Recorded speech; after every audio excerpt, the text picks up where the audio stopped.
Dressage is the fastest growing segment of the horse rider spectrum in the U.S. I was pretty amazed to learn that from a recent study. You might assume the life of a dressage owner-rider to be sedate, intellectual, very disciplined and structured, much like the art of dressage itself. And the key to that sentence is the word art. There is no big money in winning in the dressage world. No dressage-offs with a $50,000 purse. No such thing. Dressage people do it for the art, the beauty of the dance with the horse. Does this mean that dressage riders and trainers are all independently wealthy heirs that collect Rembrandts, even though there is a famous dressage horse named Rembrandt? In a word, no. Dressage folks are a very quirky group. Quoting from that same study, 88% of them are women between the ages of 45 and 65, have a better than average income, and they're very opinionated. So you have a mature woman that's quirky, has disposable income, and opinionated.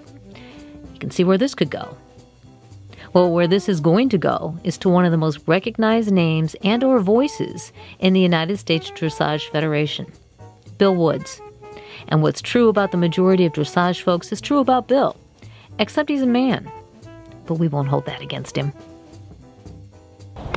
If you go a little more forward in the changes, he's less apt to back himself off and not go through. Can I try it again? Yeah.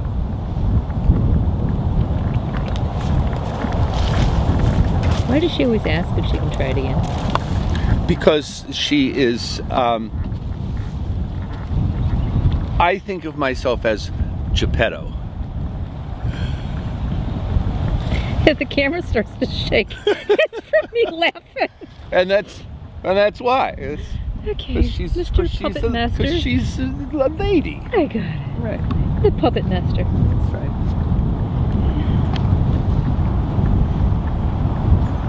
No hurry. Iterate. Don't chase him. Take your time. Breathe. Straight. Take the front end over there.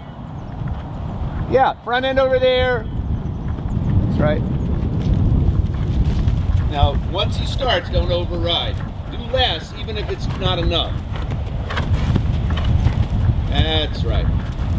Because it is enough. Right? Yeah. As Susan says, I like to hear myself talk.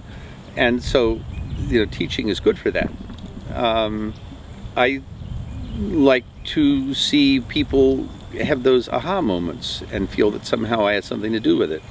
I like to feel that, if possible, I can help people relate to dressage in a way that's both physical and intellectual. And the interesting thing about teaching is I don't claim that I'm everybody's ideal instructor. Some people think I push them too hard. Some people think I don't push them hard enough. Somebody said, oh, he's just like a souffle and I need meat and potatoes. And meanwhile, somebody else is saying, he's so tough on me, and you know, people get what they like, you know, and so it's sort of self-editing. I end up with the people who want to ride with me, the other people go somewhere else, no hard feelings, see you later. And so I end up with people who are willing to put up with a stupid joke here and there, and that want to ride the way I want them to ride and have the kind of goals I want them to have, and so it works fine.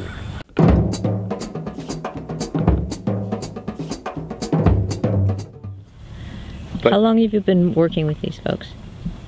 Well, it varies.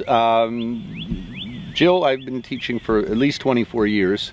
Some of them have come here much more recently, but some are 10 years, some are 6 years. Somebody later on had her first lesson with me yesterday, so it varies a bit. In the case of this weekend, it's a 2-day clinic, and then some of them are showing in front of me tomorrow at a schooling show as opposed to a recognized show where you can't do that. So we try to make some sort of continuity in what's going on. Hold at A.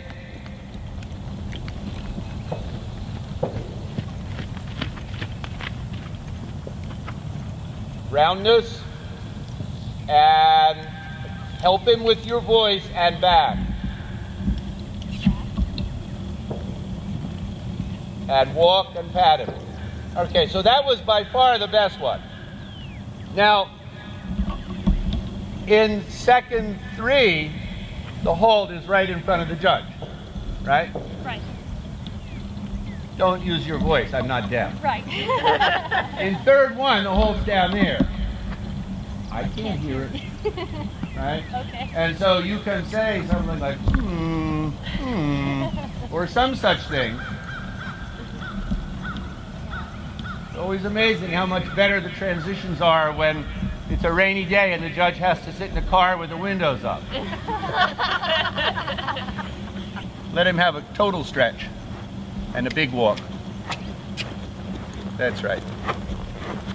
Yeah, invite him to go lower if you can. Yep, forward. That's better. Some are way more experienced. Jill brought her own thoroughbred all the way to Grand Prix. And so she knows her way around the ring. And some of them are finding their way around the ring. Do the short diagonal, and on the way to B, make a change of lead through the trot. How often do you do clinics? I do clinics pretty often, all around the country. So roughly, on the average, at least 2 a month, sometimes 3 a month. There are some parts of the year where I'm on an airplane almost every weekend, and then some parts, when the weather's nice down here, I tend to be home more. That's not the summer. 3 loops, width of the ring in rising trot. Why do you always have a coffee cup? It's not a coffee cup, it's scotch. I was teaching a woman, and I said something during the lesson, and she said, "That's the nicest thing you ever said about my horse." Okay, keep that. Let's go around to K and ride 10-meter circle, simple change. And what I had said to her was, you know, this is the first time I've ever thought he doesn't really ride the short bus. Oh, but she seemed to take that as a compliment, so I guess I have her trained. Having that experience of training an upper level horse really make it more streamlined when you're training younger horses then? Yes, if you only have ridden upper level horses, sometimes it's a confusion factor because you can't figure out why things don't work. But if you've brought one along, then everything you do in a horse's development is pointed towards a goal you can feel and recognize rather than some kind of hazy, amorphous, oh, I'm going to make him be all he can be, whatever that is. So absolutely. Yeah, so the next one is a horse that I only met yesterday. It's a sort of a cute, young, half-warm blood stallion, I think 7 years old as I recall. The rider is in her early 20s. She tends to be conservative and rightfully very caring about her horse, but sometimes caring to the point that she doesn't ask him to do much. And as I said to her yesterday, you can skate through training level and first level on their movement and harmony and compatibility, but by the time you are working into second level and beyond, you're having to change their balance and redirect their energy up as well as forward. So we talked a lot yesterday about thrust and lift and carrying power and things that are reflected in all the movements. And in the process, as his balance changes, then the way he does all the movements will change also. But she's being careful because she's a fetlock hugger, which is all right. But I mean, she is sort of at the extreme end of I don't want to do anything to hurt him, including make him trot around with energy. So, having watched a couple of lessons, you kind of get the hint of what I was talking about yesterday. You visualize it a little. Yep, absolutely. Yeah. And I agree with all of it. Yeah, so we're in no way trying to ask anything unfair or unreasonable, but we're kind of raising the bar because as a man I rode with years ago, a Danish cavalry officer named Åge Sommer, and he said that dressage without impulsion is circus. Oh, yeah. The committed kind of marching into the hand that isn't rushing, but it's the horse reaching into the bridle and being more connected. And now track out to the left. Go over on the left-hand 20-meter circle. March forward. Remember from yesterday, one of the things that we talked about is the feeling that one exercise sort of cross-fertilizes another one. That as you're doing one exercise, you keep the other exercises alive within that exercise. That everything is always equally available to you all the time. That's always a good thing to be aiming for. Okay? And then you also want to have the sense, if we think of it in musical terms, and we don't just think of like literal transitions as defined by the rule book, but you think that you go from leg yielding to shoulder in, and it's a fluid segue, the same way one piece of music flows into another one. That everything just grows out of the last thing, and it's like the themes are carried on even though the movement changes. Okay? And in doing that, you draw in additional qualities that you don't if you just repeat the one movement over and over and over. Go in second level, but the question is making the second level be a stair step to the things which follow, is where a lot of horses stop. They've gotten that far and they look around and say, I'm not playing this game. And so they have to have a much different relationship. Go straight now with the rider. It's a much more, well, intense is a way to say it, but the words that apply are that you get the horse through, that he's permeable, that he's pliable, that it isn't like, you know, point and shoot. It's much more sophisticated in the suppleness and the balance, and so that's what she's working on. That's fine.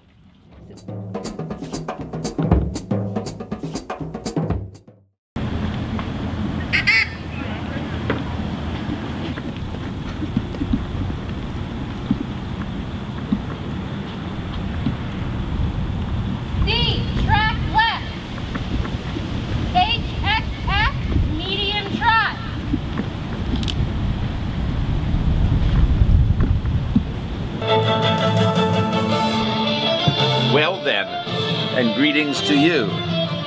It is fun to judge, and you know, if it weren't, you wouldn't do it. Some people don't have the temperament to do it. They may have the knowledge, but they don't want to sit here and parse half points and feel that they don't have a hands-on way to actually fix what they're seeing. The advantage I have is that I also teach.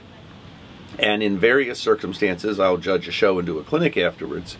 And the people can come with their tests and show it to me, and we can talk about what worked and what didn't work and how to fix it. And that's a lot of fun. In the beginning, when people start teaching, they don't teach in their own voice. They mimic a voice that has impressed them in the past, in terms even literally of the cadence in which you speak, but especially the kinds of things you say. And over a period of time, you develop your own teaching voice. And the more things you have to say, obviously, the easier it is to choose among those things and decide what's most useful and what's most relevant. And the thing about judging is you have to arrive at decisions, and you have to pick out what's important and what's not in a given moment, and those are things that are exactly related to teaching.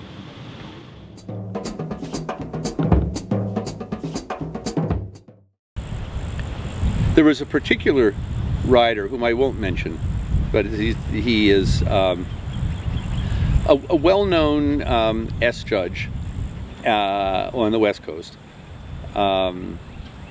And there was a picture of him on the cover of the USDF magazine back when it was not the glossy one, when it was the black and white thing. I think it was called the Bulletin then.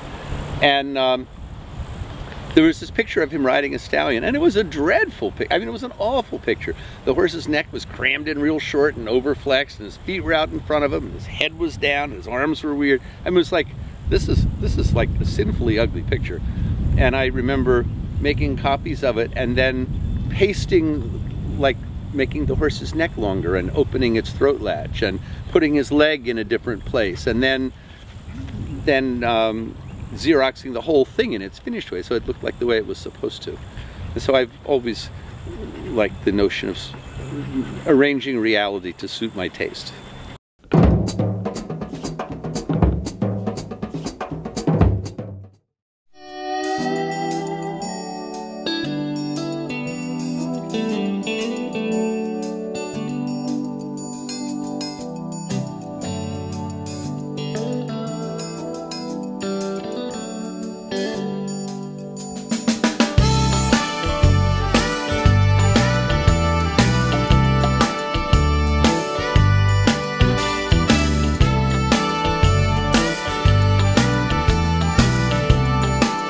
Well, this is my backyard, it's my back gate.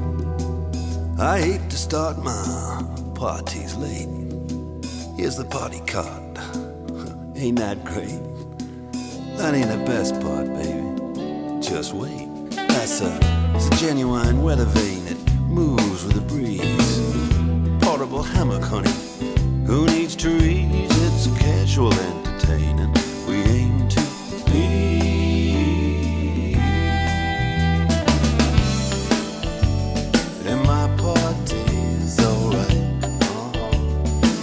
Check out the shingles, it's brand new.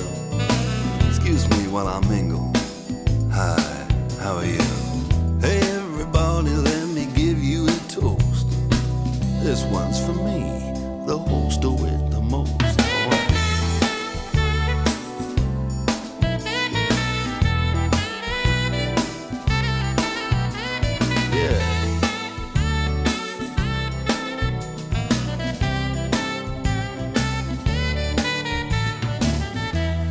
Trifle colder. Step inside my home. That's a brass toilet tissue holder with its own telephone. That's a musical doorbell. It don't ring. I ain't kidding. Plays America the Beautiful and Tyler River. Boy, this punch is a trip. It's okay in my book. Here, take a sip. Maybe a little heavy on the fruit. Ah, here comes the dip. You may kiss the cook. Let me show you, honey, it's easy. Look, you take a fork and you spike them. Say, did you try these? So bad you like them. The secret's in the cheese. It's casual entertaining. We aim to be.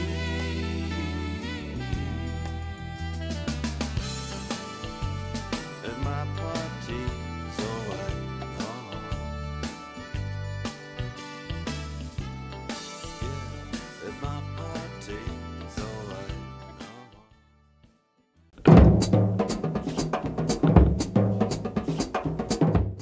Mr. Woods. That would be me again. Yes. Yes. This book, dun, dun, dun, dun, dun, is your book.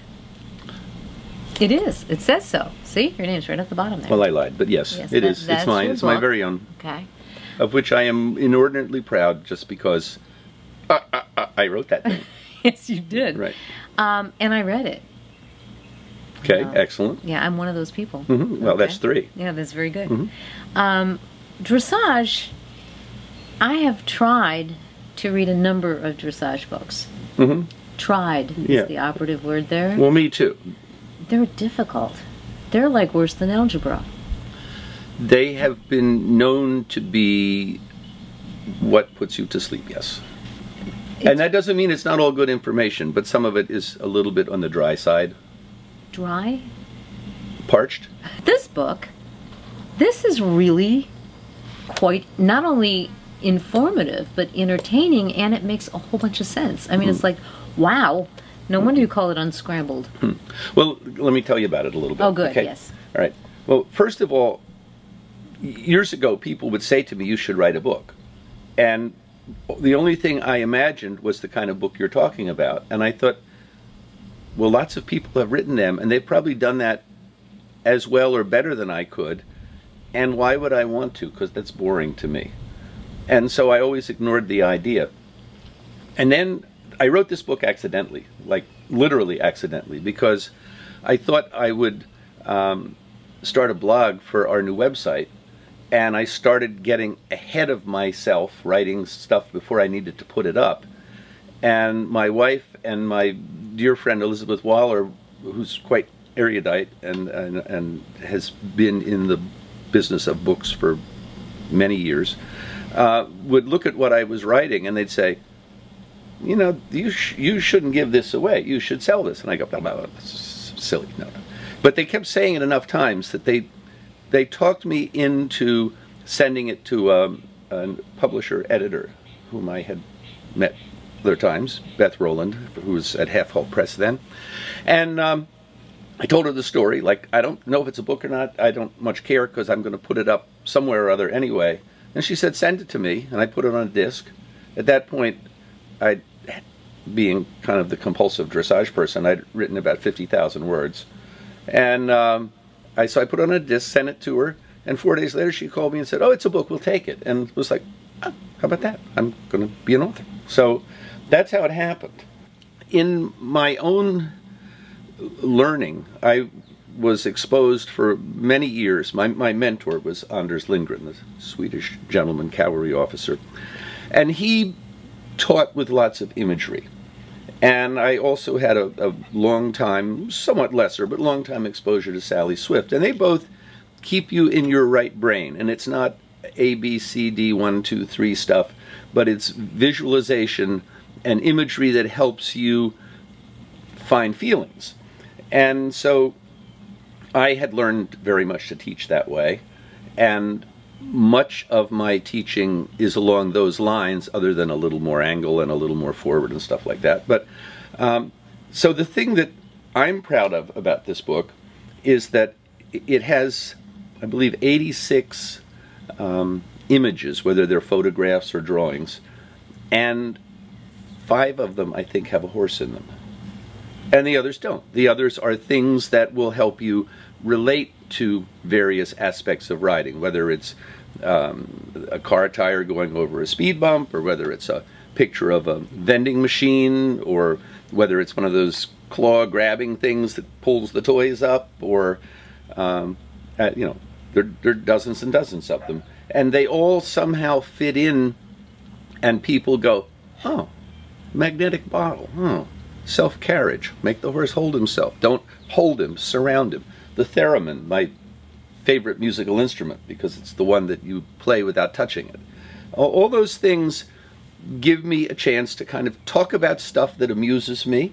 I can include calculus and pointillism and curling and Michael Jordan and herding chickens and all these things that I just, you know, my little head goes spinning, and it's where my mind goes, except it takes people places that are useful. So that's sort of the deal.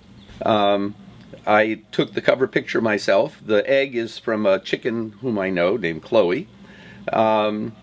I even wrote a bunch of blurbs for the back, which we didn't necessarily include. Like, I read this book until I fell asleep. People have said to me, this is, I mean, people like it, and a couple of people haven't.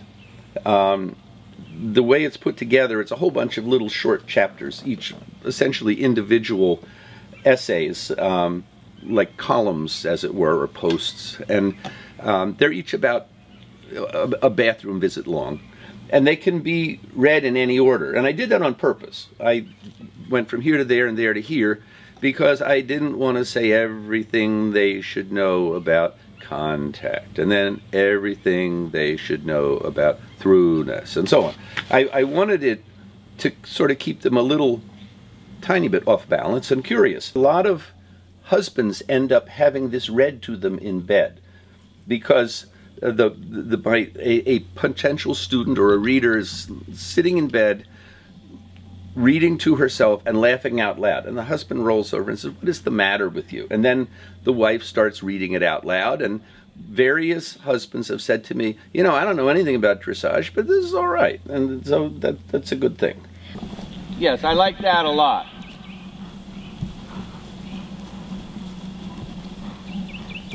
This is correct. Good.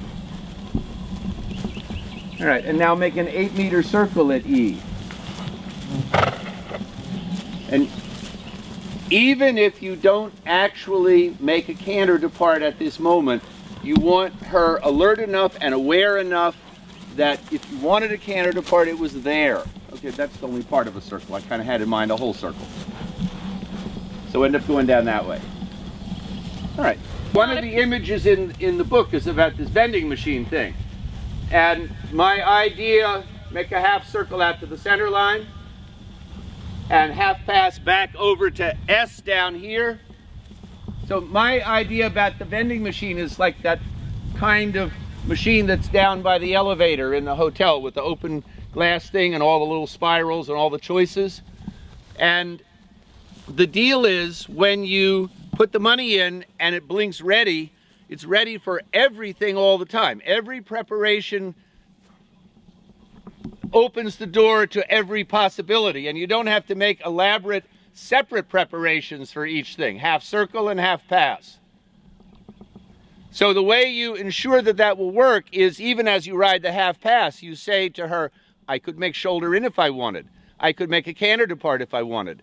And now go straight down here. So you have all these secret private conversations just between you and the horse that she never says to you, make another selection. She's always there to offer whatever you want, and in the process, whatever you're doing is better than if it were the only thing that you were doing at the time. Okay? That's good.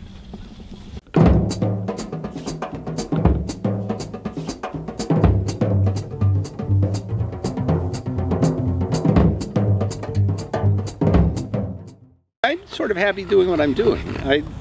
I think I like teaching a lot. I like it appearing that I help people learn things. I like to have the sense that I'm helping them learn sort of the philosophy and the value set that goes with it rather than just what buttons to push. I don't like to get too soppy about it, but it's supposed to have other values and benefits besides whether they go sideways. And yeah, I foresee myself continuing to do that. I like the upper level ones. I'm happy with the less advanced ones. I like to see where they started out and where they get to go. So it suits me fine.